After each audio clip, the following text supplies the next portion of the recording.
دي كاميرا 500 من نيكون، ودي عدسه 85 من نيكون. ان شاء الله هنجرب العدسه دي على الكاميرا دي، هنشوف التصوير بتاعها عامل ازاي. وطبعا الكاميرا دي عليها عدسه 18 70 عدسه فول فريم، ودي عدسه 85 مللي فول فريم اللي هي وحش العزل يا جماعه. تمام، هنجرب الكاميرا دي على العدسه دي ونشوف التصوير بتاعها عامل ازاي. فنشوف مع بعض تصوير العدسه دي على الكاميرا دي، وخلونا على طول نبدا نخلع العدسه دي، نركب العدسه الثانيه اللي هي ال 85 مللي. طبعا العدسه ال 85 مللي دي وحش في التصوير، طبعا معروفه مش محتاج ان انا اشرحها. العدسه دي عزل تصوير جبار، تصوير طبعا منتجات، تصوير سيشنات، تصوير شارع، تصوير فلوجات، تصوير اي حاجه، تلاقي العدسه دي شغاله معاك زي الفل. خلينا نفتح العدسه، نفتح الكاميرا يا ربي. تمام كده ركبنا العدسه، نخلع الكاب ده وخلينا ناخد صوره للورده دي. طبعا محتاج نرجع ورا شويه عشان الكادر بتاع العدسه دي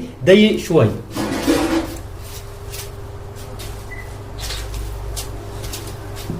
دي طبعا صورتها. تمام، وخلينا نصور كمان صوره عشان تبقوا شايفين برضو العدسه بالظبط.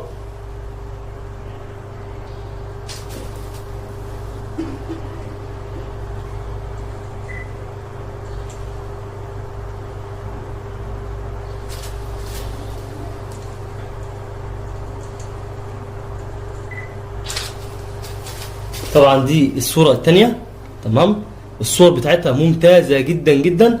دي صورها اهو. تمام، دي صوره ودي صوره.